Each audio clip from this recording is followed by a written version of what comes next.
અમદાવાદ શહેરમાં ભારે વરસાદે અનેક વિસ્તારોને પાણીમાં ગરકાવ કર્યા હતા। વરસાદને કારણે નિકોલ વિસ્તારમાં આવેલી મધુમાલતી આવાસ યોજનામાં પણ પાણી ભરાઈ ગયું હતું।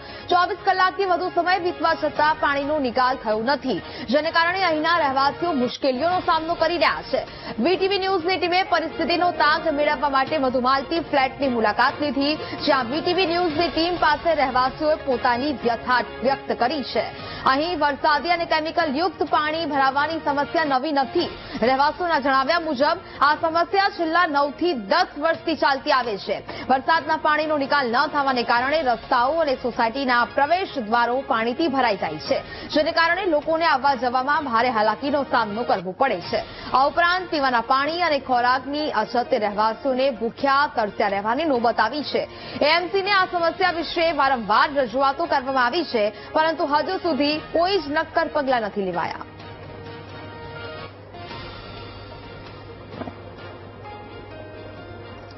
એ બી હેરાન થઈ ગયા છીએ અમે, અને છેલ્લા 3 દિવસથી પાણી નથી આવતું અહીંયા, બરાબર છે। છોકરાઓને બી બહુ તકલીફ પડે છે, અમને લોકોને તકલીફ પડે છે।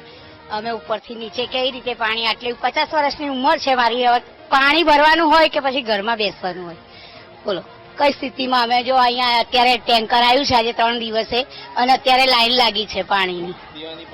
પીવાના પાણી 3 દિવસ થયા, વાપરવાનું પીવાનું પાણી 3 દિવસ થઈ ગયા છે અહીંયા, અને આ કારણે તો અમારે એક ભાઈ પણ ઓફ થઈ ગયા છે અહીંયા પાણીમાં ફસાઈને, બરાબર। સામાન એમને ઉપર શિફ્ટ કર્યો, નીચે બહુ જ પાણી હતું, બધું ગંદુ ગટરોનું, પાછળ કેમિકલ, આજુબાજુ સોસાયટી આ છે ને શું કહેવાય છે, હા એ બધું એનું બધું પાણી અહીંયા આવે છે, કારખાનાઓનું પાણી બધું જ અંદર આવે છે, ગટરનું ઘરેથી કોઈ સામું નથી જોતું। સાહેબો આવીને આગળથી જોઈને બધા જતા રહે છે, અહીંયા કશું જ થતું નથી, અંદર આવતા પણ નથી, બહારથી જોઈને ફોટા પાડીને મૂકી દે છે, કોઈ આવતું નથી। પાણી ગંધાતું આવે, ચકલીનું પાણી આવતું નહીં, બોરનું પાણી ગંધાતું થયું, છોકરાઓ બીમાર પડે, પાણી વગર શું કરવાનું? 3 દાડા સુધી પાણી આવ્યું નહીં, તો પાણી નહીં, નાવા ધોવાનું નહીં, કઈ ઘરમાં ગંદકી નકરી, આખું ઘર ભરેલું હોય ગંદા પત્તા પાણીનું, તો ધોવું કેવી રીતે? એ માટે પાણી ભરવા આવ્યા છીએ।